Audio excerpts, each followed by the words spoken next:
Nous allons lire ensemble ce matin dans l'évangile de Marc, au chapitre 3, les versets 1 à 6. Marc 3, versets 1 à 6. Jésus entra de nouveau dans la synagogue. Il s'y trouvait un homme qui avait la main sèche. Ils observaient Jésus pour voir s'il le guérirait le jour du sabbat. C'était afin de pouvoir l'accuser.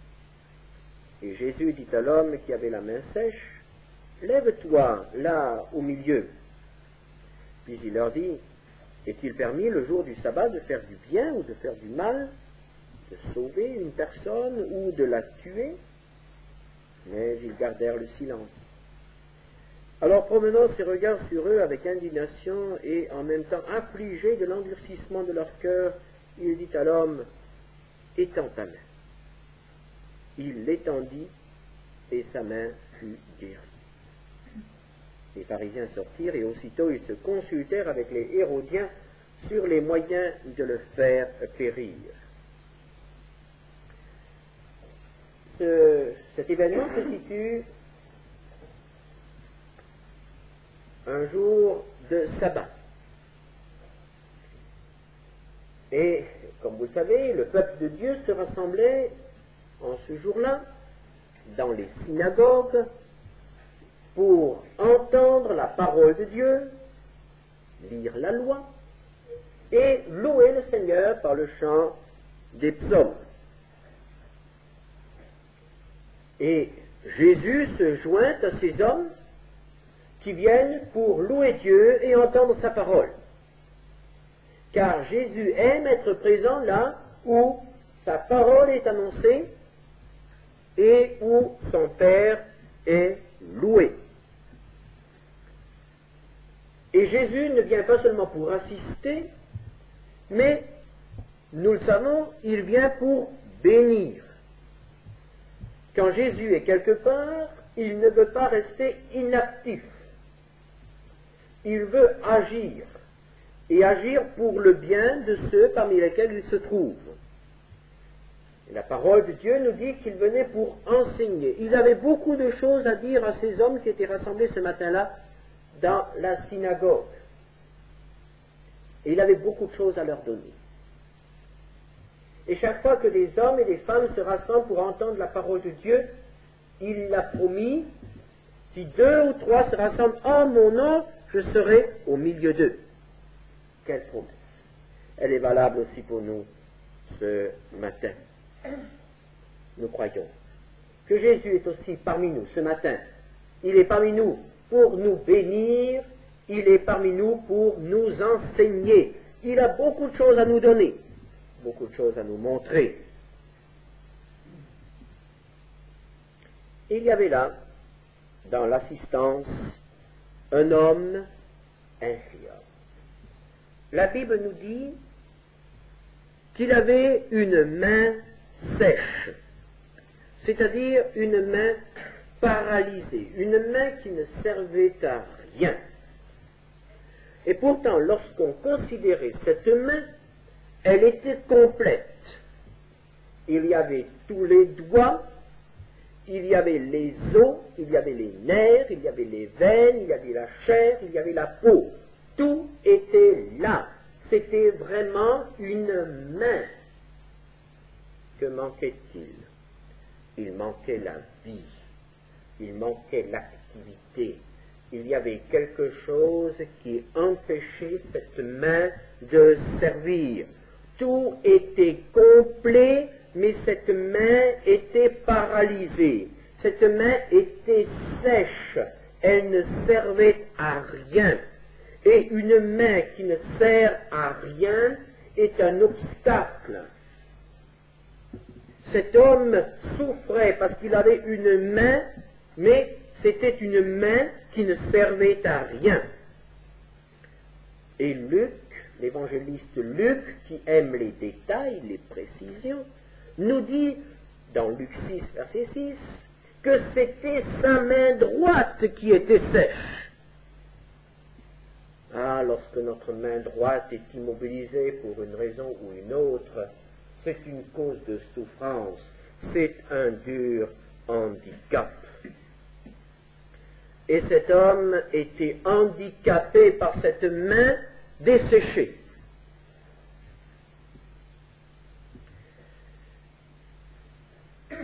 Il y a des chrétiens qui ressemblent à cet homme. Ils sont là, présents aux réunions. Ils sont là à chaque réunion. Ils sont vraiment là et à les voir, rien ne les différencie les uns des autres. Tout est complet chez eux aussi. Ils ont reçu le Seigneur, ils ont été enseignés, ils ont été baptisés, ils sont membres d'une église, ils donnent des offrandes, ils rendent peut-être témoignage. Nous pouvons dire qu'ils sont comblés de dons. Le Seigneur leur a donné un ou plusieurs dons spirituels au moment où ils ont reçu le Saint-Esprit, c'est-à-dire au moment de leur régénération, de leur nouvelle naissance. Ils ont tout reçu. Le Saint-Esprit qu'ils ont reçu est le même que celui que reçurent les apôtres. Le Seigneur qui les a sauvés et qui veut les employer est le même que celui qui a sauvé et qui a employé les apôtres. Et voilà, ils sont inactifs. Ils sont comme paralysés, comme un arbre sec qui ne porte point de fruits. Comblés, mais inactifs, ayant une grande connaissance, mais ne portant pas de fruits, les membres atrophiés.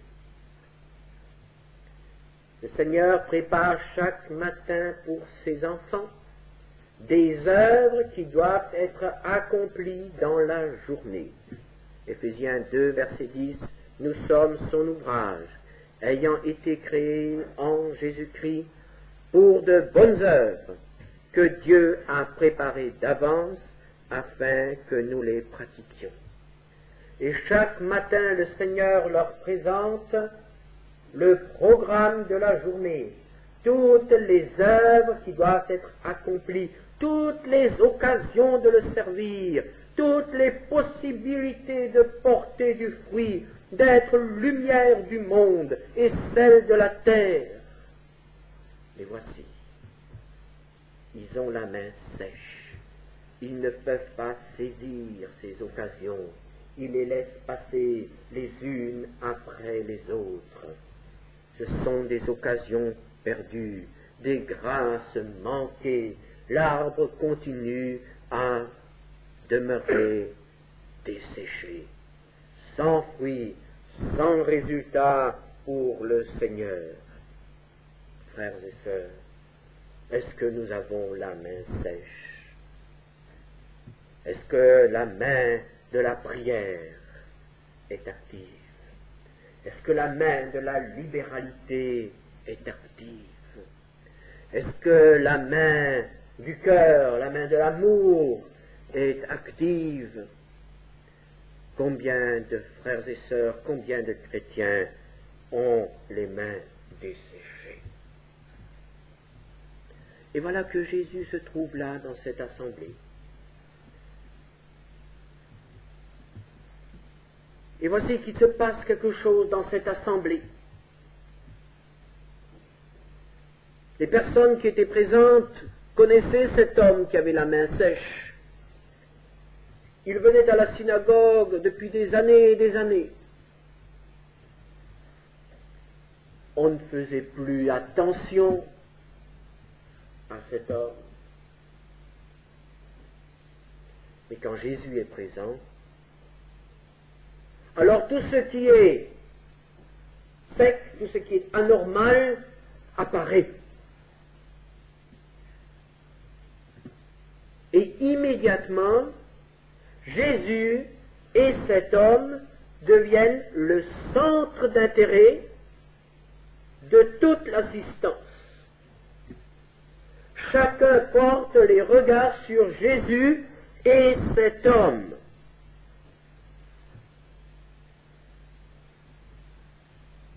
Frères et sœurs, lorsque Jésus est présent quelque part, nous réalisons nos infirmités.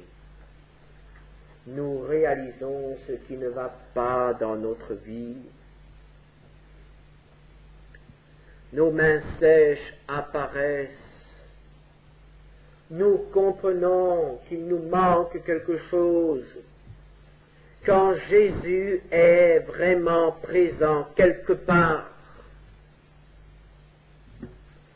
et c'est peut-être ce qui manque le plus souvent dans nos rassemblements religieux, c'est cette manifestation de la présence de Jésus qui fait apparaître au grand jour les infirmités spirituelles des uns et des autres. Car ce qui était normal depuis des années dans cette synagogue apparaît soudain comme anormal, parce que Jésus est là. Et le réveil dont on parle tant, c'est que la présence de Jésus manifeste ce qui est anormal.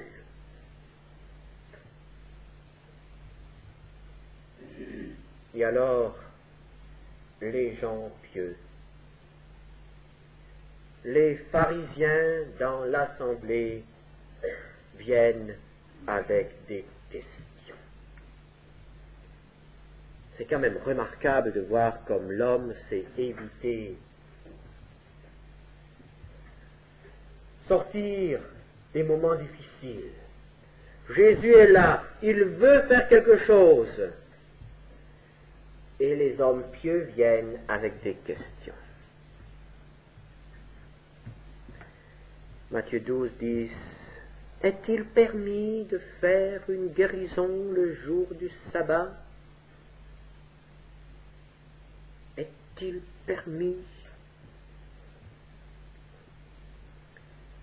Et la Bible nous révèle en même temps la motivation de ces hommes, ce qu'il y avait dans leur cœur.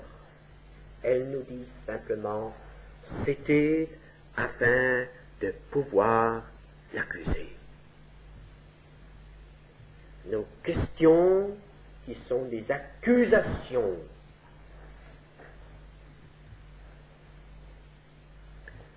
Alors Jésus dit à l'homme, lève-toi là au milieu. Ce fut un moment difficile. Cet homme doit se lever. Cet homme qui sent déjà combien l'attention de toute l'assistance est fixée sur lui, cet homme qui souffre de son infirmité doit maintenant se lever. Oh, je suis sûr qu'il aurait préféré disparaître, se cacher. Mais Jésus lui dit non, ne te cache pas, ne fuis pas, mets-toi là, au milieu. Avec ta main sèche, lève-toi.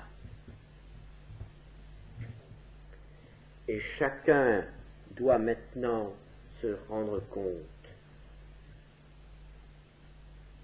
de ce que cet homme porte en lui.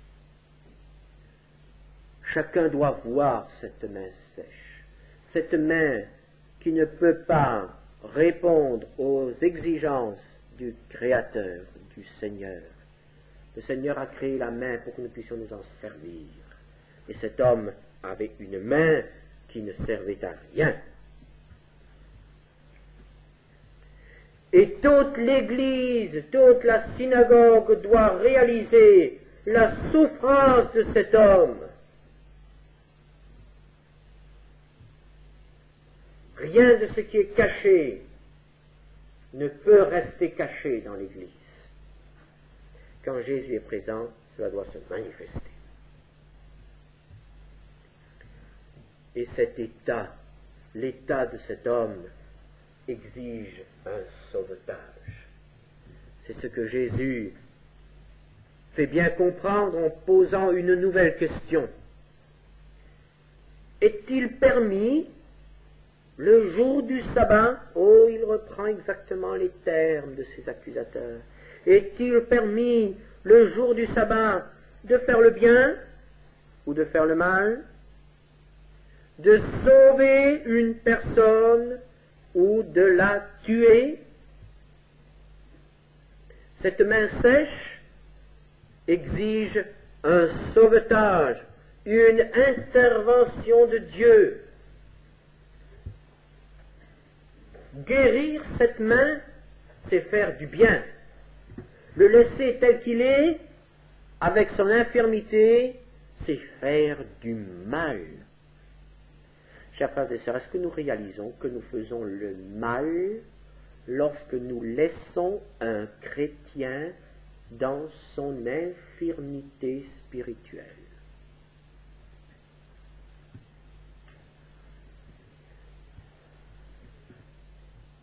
Lorsque nous ne l'aidons pas à venir à la lumière avec son infirmité spirituelle, nous ressemblons aux pharisiens qui parlent et parlent encore, et tout leur discours ne change rien dans la vie de ceux qui les écoutent.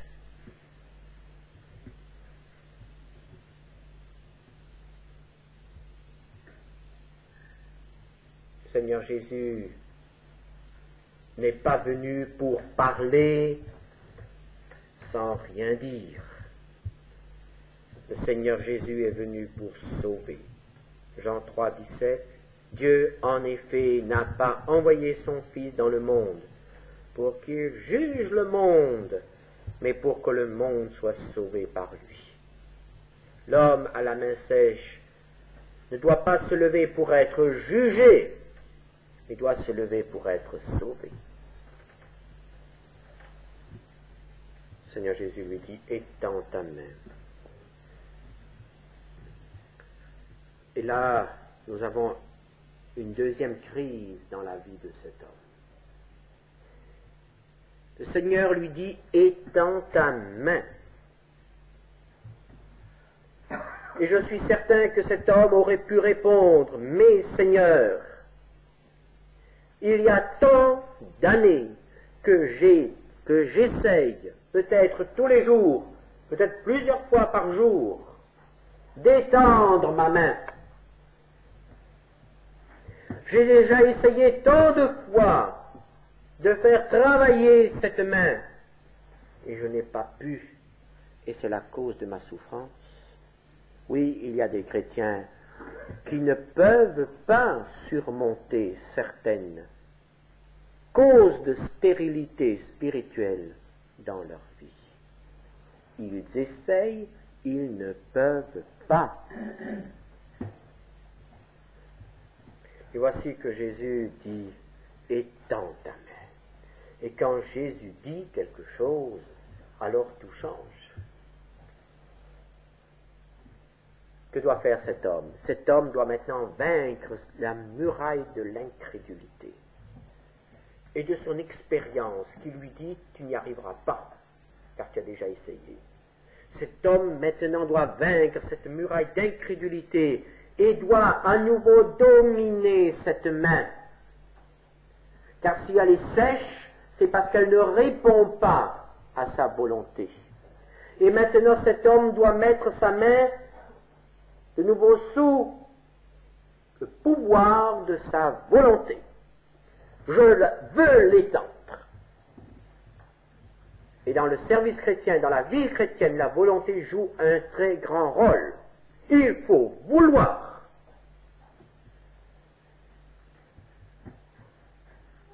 Et quand cet homme a voulu étendre sa main, alors le Seigneur est intervenu. Frères et sœurs, est-ce que dans notre vie spirituelle, il y a une main à étendre? Ou peut-être une main à tendre? Une main à tendre à quelqu'un en signe de réconciliation. Une main à tendre à quelqu'un pour demander pardon. Une main à tendre pour donner quelque chose. Et dans nos relations avec le Seigneur, est-ce que nous avons une main à tendre, frères et sœurs? Une main à tendre pour dire, Seigneur, prends ma main et qu'elle te serve maintenant. Ou bien, Seigneur, prends ce que je tiens comme un insensé dans ma main, parce que je ne veux pas le lâcher. Et il y a longtemps que tu me le demandes, mais cette main devient sèche à force de serrer ce que je veux garder pour moi. Et tu m'as dit, donne, donne, donne. Et parce que je n'ai pas donné, ma main est restée fermée. Parce que ma main est restée fermée, elle s'est desséchée. Et elle n'a pas pu faire les œuvres que tu as préparées pour moi. Frères et sœurs, nous ne pouvons pas travailler si nos mains sont encombrées, si nous nous agrippons à quelque chose. Il faut avoir les mains libres, les mains vides pour travailler. Et dans l'œuvre du Seigneur ne peuvent travailler que ceux qui ont les mains libres, les mains vides. Est-ce que nous avons à tendre les mains, frères et sœurs, pour donner quelque chose? Le Seigneur nous dit ce matin, toi, là, au milieu, lève-toi avec ta main sèche, ta main pleine, ta main qui refuse de donner, ta main qui refuse de travailler. Va, lève-toi maintenant. Et cet homme s'est levé, et cet homme a obéi, et cet homme a cru, et la main a été guérie.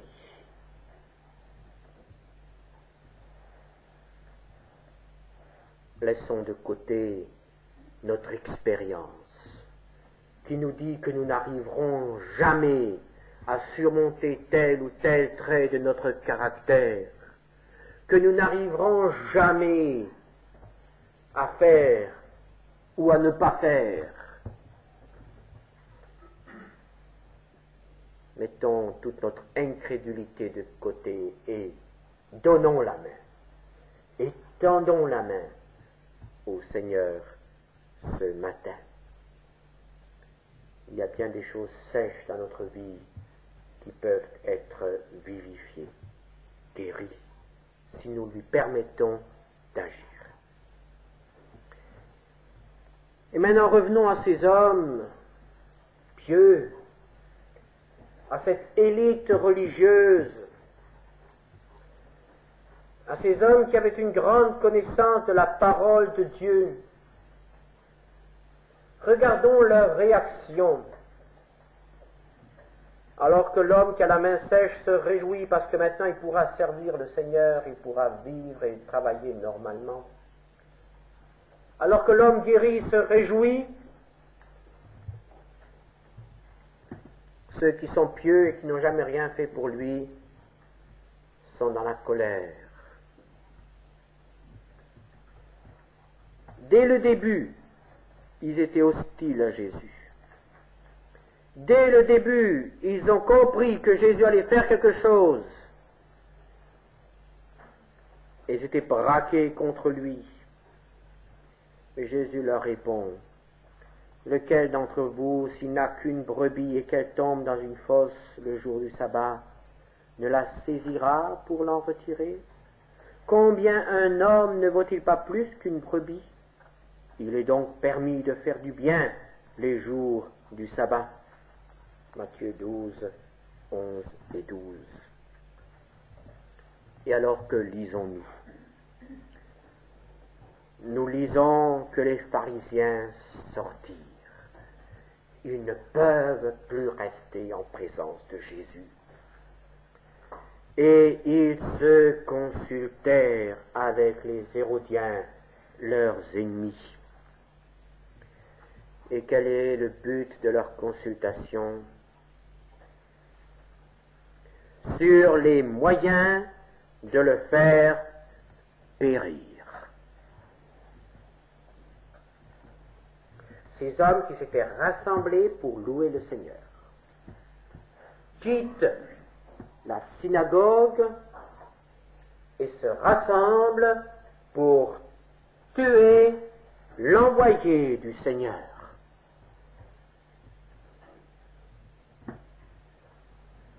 Combien d'envoyés du Seigneur, combien de serviteurs de Dieu ont été tués à la sortie des cultes par l'esprit de critique et de jugement et par les complots, les cabales les uns des autres. C'est à la sortie des cultes que ça se passe. Ne pouvant sauver, ils ont voulu tuer.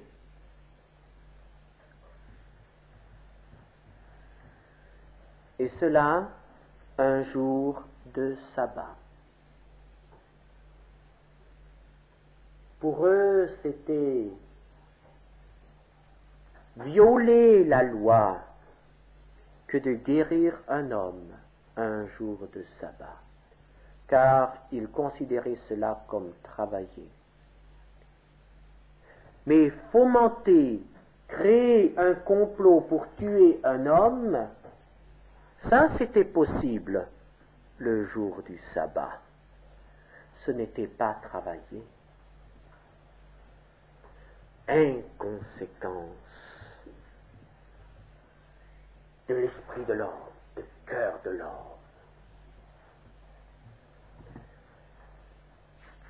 Frères et sœurs, quelle leçon dans ce court récit. Des mains sèches qui peuvent être guéries, mais des cœurs secs qui ne veulent pas être guéris et qui iront jusqu'au bout de leur haine et qui finiront par tuer Jésus. Étends ta main, nous dit le Seigneur ce matin. Est-ce que nous avons quelque chose à étendre? Est-ce que nous avons quelque chose de sec dans notre vie qui doit revivre? Que le Seigneur nous éclaire et réponde à notre prière. Amen.